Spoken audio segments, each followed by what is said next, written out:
everyone. Our today's guest is Ena Sarkar. Ena is the founder and CEO at WomenNow Tv, which is America's first South Asian TV talk show. It's really one of a kind show which is dedicated to showcasing the happenings of South Asian diaspora in United States. I'm very excited to be talking to Ena today. Ena, welcome to Breaking the Borders podcast. Well, thank you, Rohit. Thank you. It's a pleasure talking to you as well.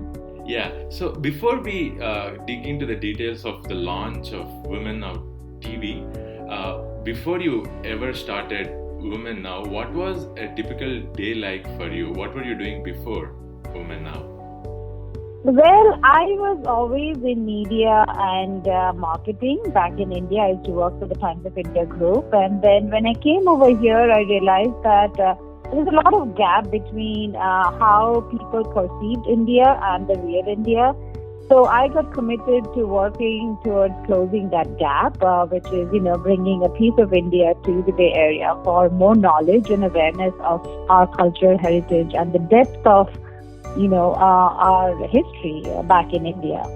So I started working in many areas which would involve talking about India or, even spreading the word about India through media, which is actually a huge platform and has the ability to reach out to a lot of people.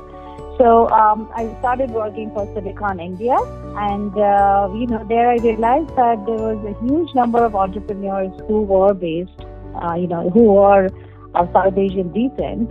They were based over here and starting companies, and that motivated me and inspired me to take on my mission and work towards making India more available and understanding of India more available here to the Bay Area. Yeah. Was there any particular day that you decided, I'm going to do it today? Was there any moment like that, or was it a culmination of several things? It was a culmination in the sense that when I came over here, of course, I was on H4 and I couldn't work, and I was more observing the valley and how it was shaping up. I had my kids at that point because, there was no work available to me. So right after my kids were born and, they were able to talk a little bit, I decided to put them on in daycare and, look for a job. And the first day I got the job at SiliconIndia.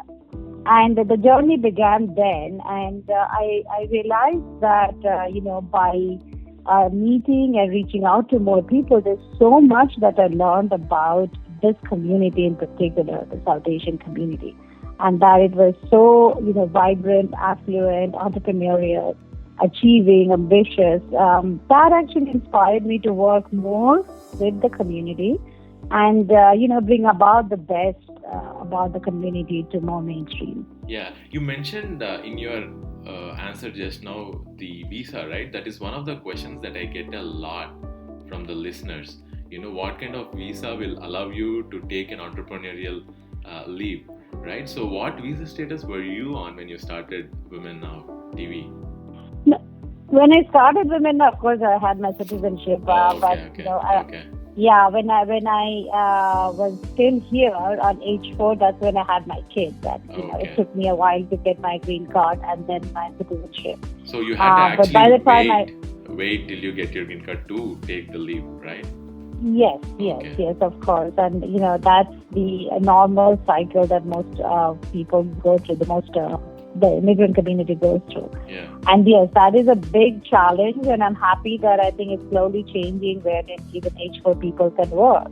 Yeah. Because it's a huge hindrance, and because the talent and all the aspirations that is available with the H4 community, it's very hard for them to not, express that or work. So, I'm glad that, things are changing. Yeah, they are definitely changing for the better now. So, once you launched WomenNow TV, and you were recognized very early, right? You were the finalist at the Creative Awards in 2010. You were in the Unusual Lifestyle Entrepreneur in the TIE Con and the winner of Wave Awards. I see it on your website. How did it feel like to be, recognized so very early once you launched? See, that was of course very exciting, but I knew that this space was never, used up by anyone else. This is a very new space. So for the local community here, the mainstream community, they found that the Indian community, which was actually coming out through media and other TV shows, radio shows and all of that, they found there's a lot of potential with that community, and that's why they grabbed on to even learning more about it. And from the very beginning, I knew, because we were the first South Asian TV talk show, that we will get attention. And, it just came naturally that we got that attention, is because there was no one else doing a TV talk show at that time. Although, like I said, the community is very talented, affluent, and very ambitious. Yeah. But there was no one in the media space which actually has the most power to reach out to people. So we knew that we were going to get attention because of that. And we did. And of course, the mission was to prove to the mainstream community that this ethnic community is, highly potential and can achieve. Yeah, absolutely. So it's very courageous of you to go ahead and do what no one else has done, right? They say it's easy to start the 10th Japanese restaurant, but it's very hard to start the first Japanese restaurant in a neighborhood, for example. So did you have any challenges because you were the first ones? No, actually, it is the other way around. It came in very similar. Like you said, we got so many recognitions at the beginning. It's because it was a very vibrant new space, and we were a bunch of very, ambitious women. Because of that, I think whatever we were doing, we were just, running through the space of achievement. Yeah. What was like your biggest challenge, if not for, getting recognition? What was the toughest thing for you to do after launching? So, because we were run by volunteers, I think the most challenge I faced was handling people. Although we wanted to embrace anybody and everybody who could work in that space of bringing value to the community and inspire the community more and more. But to handle volunteers was my biggest challenge from the very beginning, because the expectations and what you can match and meet is always there is a gap. So that was the only challenge in the beginning. But then, we worked through it. And then finally, I think, working with the team now, it makes me feel that, we found the right people. Yeah. What exactly is like your model, Ena? So how does it work? You mentioned volunteers. How does a volunteer contribute to your mission? How exactly does it work? So people and our volunteers share the same mission, vision, and goal, which is, making a platform for the community that people can come together, inspire, connect, and empower. So our volunteers are, they approach us. We don't go out and see volunteers. When they see our social media space and other activities that we do, they come to us and they want to join hands and, become one of us. Someone listening out there wants to volunteer for your organization, WomenNow TV. How can they do it, and what do they get to do when they start? So this is a very good question, is because, we always look for volunteers and they reach out to us through either Facebook or our website or when they meet us in person at events. And the way I find volunteers is I have a chat and try to find out what inspires them, what motivates them, and what they really want to do. Once they're passionate about doing something, then the match is right. So, for example, we have several verticals. We have the content vertical for the TV show, wherein we go out and look for people to interview. And then we have our marketing vertical, and then we have our web space and social media vertical.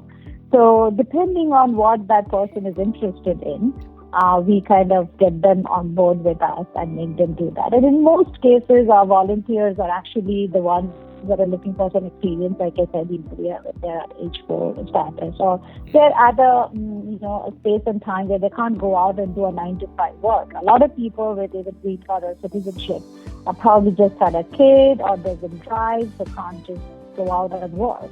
So for them, this becomes an easy solution to stay motivated by doing what they like doing and, use up their talent. And that's what, we help them achieve. Yeah, absolutely. So one of the earlier guests on Breaking the Borders mentioned the best way to get started with something is to test it out, right? To volunteer. So if someone out there listening wants to be in the media and wants to be interviewing people, volunteering is a great way to get started. Correct. And it helps them, connect with more people, because being in media, we have the ability to connect with many groups, different kinds of groups. So by volunteering, you are able to make those connections as well. Yeah. So when it comes to interviewing, your questions are, very well researched, and they're in such a good flow. Actually, I've seen a lot of your interviews. How much preparation do you put into interviewing a person? I try to hit the human element of a person. What is it that picks a person? What is it that inspires somebody? Why, how they do what they do. So if you observe all my interviews, that's the basic core that I try to hit. Because my show is not about bringing out statistics and stuff, but it's more bringing out the human element of the person, because that's the interesting part. And I'm generally very curious about how some people make it big, two people with the same education, same background, same everything. One makes it, one doesn't make it. So what is it that helps that other person make it? Because there's something to learn from that. And all my interviews are basically based on that. What differentiates one person from the other in terms of success, right? So what is your finding so far? Yeah, it is, one thing is that it's the right time, right place, like they say, but there are some other elements that actually add up to that. You have to, if you want to make it big, you have to be able to completely immerse yourself in the work that you're doing. It's almost like being in a tunnel. And I just executed a huge event in San Francisco. And that's what I've been telling people. Last 4 months is what it took us to put that together, where we had more than 20,000 people attend. And it was very well executed, and people are saying it's the best Indian event that they've ever seen anywhere. It only was possible because I felt like I was in this tunnel with no other vision but just this event that, I had to deliver, right? So it's a lot of sacrifice. You cannot have your, legs in many boats. You have to choose one and completely grind on that, forgetting everything else. And you have to have that focus and a strong goal, and which you're passionate about. Once you have that, and you enjoy your journey, I think you will be successful. You have to, find something that you're good at, find a goal for yourself, stay focused on that goal, and then completely immerse yourself, and a lot of sacrifice that comes with it. Mm-hmm. So you mentioned, I'm guessing the event you're talking about is the Spring India Day, right? Can you tell a little bit more about the event itself, what it is about? So it was the first ever Indian event in San Francisco downtown, which was at Union Square. And when I started this mission, a lot of people thought that there's not many people in San Francisco who would come up and watch an Indian event, because all events happen in South Bay, and every weekend there are few events in South Bay, and it was almost impossible for me to believe that there was nothing ever in San Francisco. So I took up that challenge, and like I said, what motivates me is challenge. Doing something for the first time. Paving that path. So because it was the first time ever in San Francisco, it was initially like, everyone had different opinions about whether we should or not do it. But then once we took that mission, we realized that this huge community staying in San Francisco was extremely excited about being a part of an Indian event which they never saw. So, though I must say we worked very hard and everything was like perfect in terms of planning, but we didn't know what would the outcome be. What was in the event like? What happens in the event? Can you give us specifics of the event itself? So the event again was, bringing a piece of India and making it available here, which was a full day of cultural activities. We did a lot of the dance performances. We did the Ram Leela. We did the yoga performance. Several, musicians, tabla players. With that, we also did a live wedding because I felt that Indian wedding is very unique. And I wanted the mainstream to watch an Indian wedding. So we did the Barati, the Ghode Fere, and the Havan, and all of that. Oh, wow. So, was it like actually people doing the whole wedding procedure in front of the audience? Yes, yeah. There was this couple who got married in church. It's an Indian girl from Mother Teresa's ashram in Calcutta. She was an orphan, got adopted here. And then she actually fell in love with this physician who's a doctor at Kaiser. And they got married in church, but they never did the Hindu wedding. So we made them, realize their dreams and did the whole Hindu style, wedding in the middle of San Francisco. So there are some pictures on our Facebook page. You can check. It was one elaborate Indian wedding with this American groom and an Indian bride. And that was happening parallelly while, there were performances on stage. So, yeah, I mean, that would have been such a fun for both the couple and the people to watch, I'm sure. Exactly. It was actually. When you see the pictures, you'll realize how creative it was. Yeah, that was such a creative solution, Ena, and I'm really impressed at what you did with that. Yeah, thank you. It was, the entire team worked hard. I just think about a thing, but the team delivers. So I can't take the credit for it. It's basically the other people who Do you want to give a shout out to someone in your team? Oh, everybody, and that's what I can't pick one against the other. We are about 30-35 volunteers, and each of them, devote themselves in some form, way or the other. And that is, that's what I say. Some give all give some. So, but every drop matters and every drop counts. So, there's no name that I can take, but obviously I have a close group of volunteers who give all, and there are a bunch of other volunteers who, contribute in their own way, space and time. So there's not one person who's more important than the other. Okay. So many eminent people who are visiting Bay Area, right? Like Shabana Azmi, Shankar Tucker, Kapil Dev, Shashi Tharoor, Shushmita Sen. Like, how does it? What impact has it had in your own life to be learning from all these eminent people? Oh, it has changed everything forever for me. Being in the presence of these people and knowing them and, finding out how, humble they are. You have a whole different idea and notion about these, eminent stars. And but when you meet them, you realize that, the bottom line is the same for everyone. And one of the people that you did not name is Ustad Amjad Ali Khan. And he forever will remain, one of the most inspirational person for me. And the amount that he has achieved and the amount of, simpleness in him, just very simple as a person. Just their understanding of life is so different. I mean, they perceive everything from a deeper field and not superficial. So that's something that I've learned so much, and I think that helps me stay grounded. And that you mentioned a very good point we are about all one. Being For humble. example, Sushmita Sen, when she was the Miss Universe, I was working with the Times of India then, and she would have seen me like for a minute or so somewhere. And I thought I was nobody at that time. This was 25 years ago.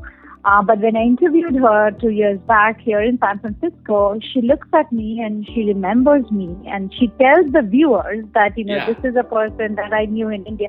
And I just found it so profound that, this person who had no reason to even mention that she had ever seen me when I was nobody nowhere. Absolutely. And she made that connection. Yeah, I mean, I was surprised at that too. I was going to ask you, when did you work with Sushmita Sen 18 years ago that she mentioned in the interview? And I'm glad you brought it up. I had not. I mean, I really hadn't. And how she remembered that whole thing surprised me that, I thought that these people don't even remember people they meet yesterday. Yeah, that's true. Yeah, so how do you actually reach out and meet these people? Like, do you work with a PR rep, or how does it work? So you will be surprised, and that's one of the reasons we want to grow bigger, is because the amount of people that approach us to get interviewed is like so many that we can't even take all of them. And I completely, feel bad about the fact that I'm not able to give that many interviews out on our show. Because there's so many of them approaching us, have a value proposition, have a true story to tell, but I don't have that much time. We are a half-hour show on a weekly basis. Yeah, so how do you pick? How do you differentiate between what airs on your show and what doesn't? Like I said, if they have some value to offer to our audience, or some sort of an inspirational story that my viewers will be interested, or a talent that needs some exposure. So, these are the things that we try to keep in mind. And over and above that, we try to deal with current issues. There are so many things that circle our lives in terms of, food, lifestyle, habits, parenting. There are certain issues that we want to break through and, find solutions to. For example, parents back home, we are a generation over here so far from them, who would take care of them, and how we can find resources to help them back in India. Then when it comes to parenting, how do you deal with autism? How do you deal with, teenagers, the drugs and all of that?